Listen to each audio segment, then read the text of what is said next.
excited tonight because this is, I had a, I don't know what the right word is. I don't want to say a muse or an inspiration, but something caught a hold of my attention, and I wrote down this was several hours ago. I wrote down the words I always have a notebook near me, but on the next available notebook page that was blank, and I just wrote the words feeling some kind of way. And the reason that I wrote those down was because I actually typed those to my sister this evening. Her and I have been exchanging over the last, several days that stuff's going on in her life, and my brother, her husband, is also, they're having some stuff go on. And I was responding to something she said and trying to imagine how my brother might be feeling. I said, well, it seems like everything's making him feel some kind of way. Was kind of I think that was the text that I sent, a message or whatever. And for whatever reason, me typing that to somebody caught my attention. And it kind of started this kind of snowball, like, thinking that the first question I asked myself is, have I ever said I feel some kind of way? I'm like, I might have, but it's not something that's in my general vernacular. I've heard it plenty. I've heard it in many different platforms, from many different people. And so I was curious about what does that mean to people? Like, what is feeling some kind of way or feeling some kind of way? What does it mean to people? And the first thing I did before I wrote anything else, even before I kind of reminded myself of why I wrote that up top, was I asked my son, hey, have you ever heard somebody say feeling some kind of way? He's like, yeah. And I'm like, about themselves? And he said, yeah. I'm like, have you ever said it about yourself? He was like, not really. And that was, I was glad to hear that, because he's, 15. And I'm glad that, because the real first thought I kind of had about all this was like, why would I use this to describe myself? Why wouldn't I just explain my feelings? So I did a little research, and I found some really interesting stuff. I first, mini little rant about my, I use Firefox, and somehow I have set my default search, if I just go to my homepage and start typing in the search bar, to Yahoo, which I'm not a particularly big fan of, but in this particular instance worked well for a couple reasons. And the main reason is that they clearly have way less like sponsored stuff and etc. blah blah blah. They're mostly I can find different information there than I can say on like Google. And also, for some reason, the way that this is all set up, when I open a new page, it opens a new tab. So I can save all the things I've searched. So I've got a whole search bar of stuff that is in regards to this question I have, which is like, what does this mean to people? Which is kind of how I started. And so, the very first link I opened up was the Open Slang Dictionary. And it's like, this definition was last updated in 2018. And it was like, to be obviously upset by something, having obvious negative feelings about a situation, is to be feeling some kind of way. And then gives an example. And I was like, okay, well, I didn't know it had negative connotations. That's interesting. And then I pick up, the next tab I open up is the Urban Dictionary, which is very interesting because it came back up later. So the top definition in the Urban Dictionary, in case you don't know how this works, apparently the more that you like stuff. So if you like this type of stuff, the Urban Dictionary, I believe, ranks their definitions based on the number of likes to dislikes. That would be my guess, just based on scrolling down and seeing. Oh no, that might not be true, because number 2 reason had way more likes and way more dislikes than number 1. So I guess I'm wrong. All right, I don't know how the top definition is decided then, because once you get down to number 3, you're back down to kind of the ratio seems. I wonder if the ratio, that's a third. Oh, it might still be ratio because there's a lot more likes and a lot more dislikes, but if you divide them, the percentage might be like more, not as many people like this definition. So, anyways, so for the Urban Dictionary, in case you've never checked this out, it's one of my things that comes up regularly that I check when I'm trying to figure out what the heck my kids are talking about. Not always, or when somebody says something and I'm just like, where is this coming from? This is one of my stops. Almost always, because it gives you multiple definitions and it's kind of like a user-based share type of deal. And so,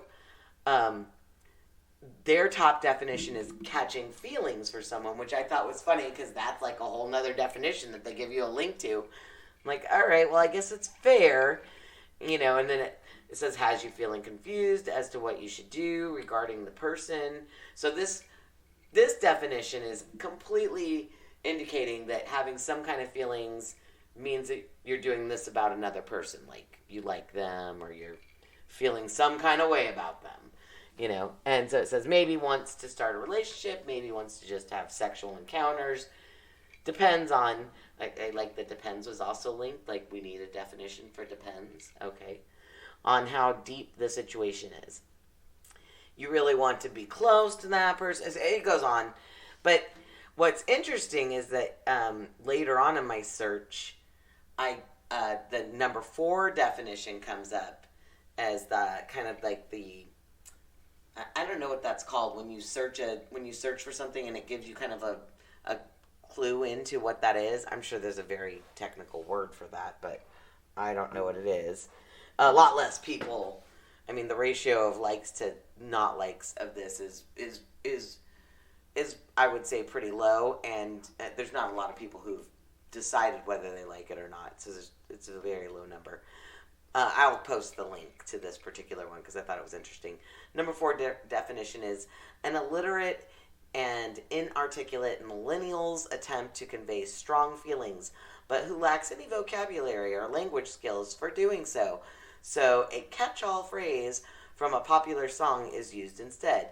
Usually the emotion being conveyed is love, lust, or annoyance, or a mixture of these. But it is generally impossible to understand the specific sensation being described without further research. The only practical way to extract the emotion intended is to have the individual write, in emojis, they say in brackets, or illustrate the thought with an image meme. So, this, I guess, and this is from July 8, 2019. So this is a year ago. The contributor's name is Douchebag Steve. So, but I did think it was interesting. This came up later in my research, but because it's the same link, I was like, oh, that is interesting. So, I'm trying to figure out how early, like where the origin of this phrase comes from. And so I start kind of digging in a little more. I keep finding stuff. I find a really interesting website called Quora. I don't know. I have never seen this website before. I'm going to dig into it more. Maybe it'll come up for another time. It seems to be kind of another user-based response type mechanism. I kind of delved into a little bit of a rabbit hole with that. The next website I came up with was 158. Wait, was it 150? Oh, I'm sorry, 157 pins on Pinterest. Feeling some type of way quotes collection. I don't have a Pinterest account, so I'm not exactly sure how to determine like how recent any of these are, but none of them say feeling some kind of way. They're like different ways to be feeling some kind of a way, and there's a mess of them. And then I also run into a song, which was funny because I ran into this before I ran into the definition for prior, but by a Kylie Cantrell. When I started typing her name, Kylie Jenner came up, but Kylie Cantrell, who's apparently a Disney gal, and she's like 15 years old and has been around since like 2018, so I got to listen to like 30 seconds of a song, and it was all I needed. And she's young, so, and she did some work in Descendants, and she has a decent voice. She's just young, and I wish her the best.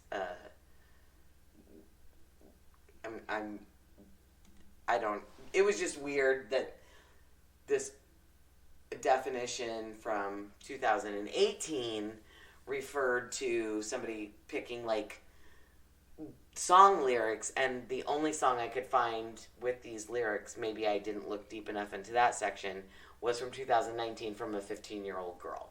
So, there is that. But I keep digging and I keep digging. I find this really interesting article. For a minute there, I thought this was going to be the earliest time. And it's from the Psychic Spirit Art. And it's an article called Feeling Some Kind of Way. Published, or at least the date on this is July 19th, 2016. And it's an Eli Stewart. And I read through some of the article, and it was kind of interesting. I might post that, too, because, it was an interesting take on the phrase. Definitely different. And then the thing that really catches my attention is that I find this... It's a WordPress, and I don't know if you've done WordPress. I did WordPress for a minute. In fact, apparently it's probably still out there. I'm sure that Fancy A. Yancey will be glad to know that her WordPress article or rant or whatever, I'm not 100% clear what was going on. She was a blogger, certainly from June 2nd, 2011 to... I think her last one was November 13th, 2013. That, as far as I can tell. And I did do a little bit of snooping, and she does seem to still have an active Facebook page. It doesn't seem like it's a public page, really. I didn't get too deep into it. But she posted something in WordPress. I don't know what these are called. On June 2nd, 2011, called Define I Am the One.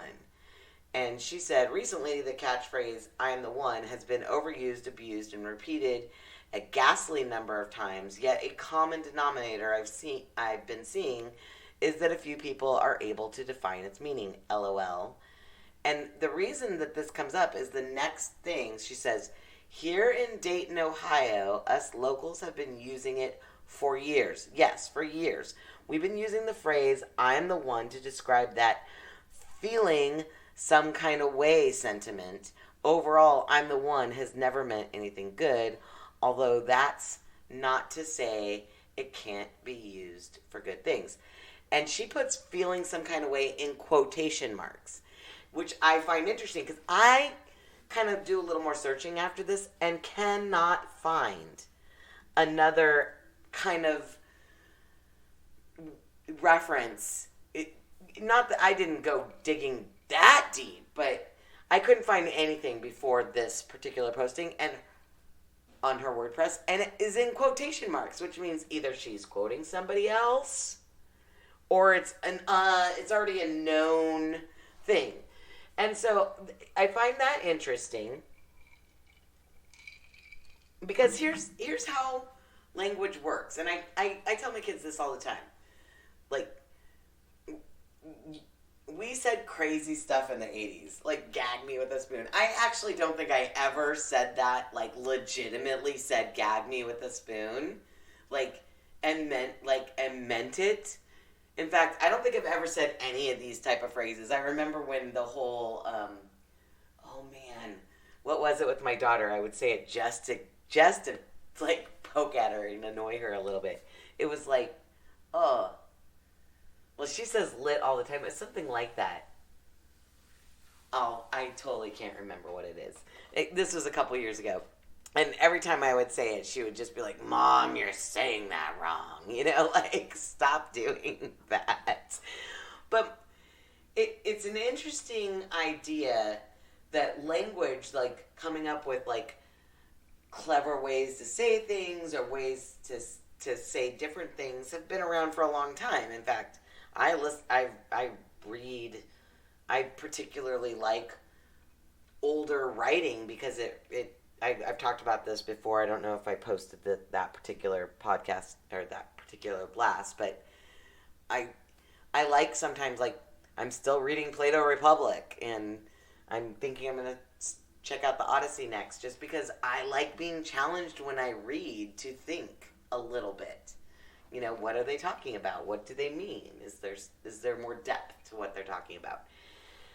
But then, so that was kind of my thinking, that I was going to go, like, finish up, and that was going to be kind of the point of this rant, or blast, or whatever, you know, we're going to call these.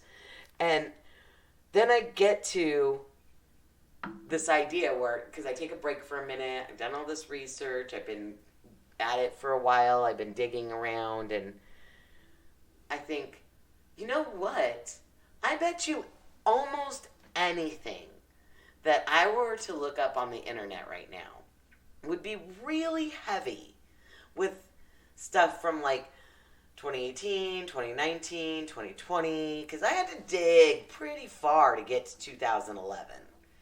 And that was clearly not the origin. That's just as far as I got, you know? And I just think it's something that should be noted, that when we're searching up things, we're trying to dig into things, we're trying to research things, the internet really, as a robust, like, central hub of knowledge, is pretty young. Really young. I had my first smartphone when my son was 4 or 5.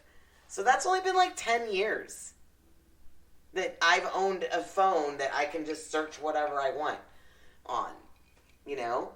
I mean, granted, I may not be as sophisticated at using it anymore as some people, and not anymore, but as some people are, like my daughter, who's a solid Gen Zer. She was born in 2000. She's right in the middle of Gen Z. And my son, who was born right at the end of Gen Z, you know.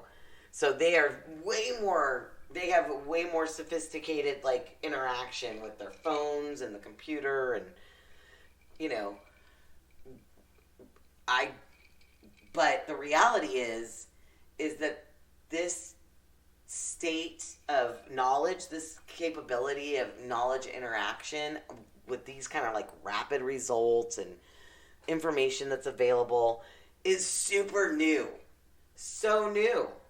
It's 2011 is only 9 years ago. And it's the earliest I could do. I went through like 17 pages of search before I was like, okay, this is as early as I'm getting. You know? I think it's reasonable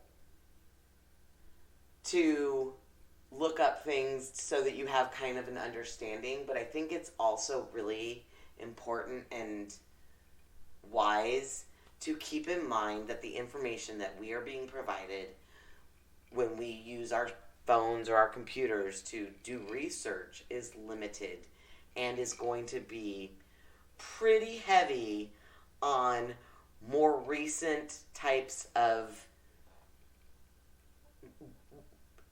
search results and notations and information and, you know, whatever. I know there's a good word for it. Sources. They're going to be recent sources.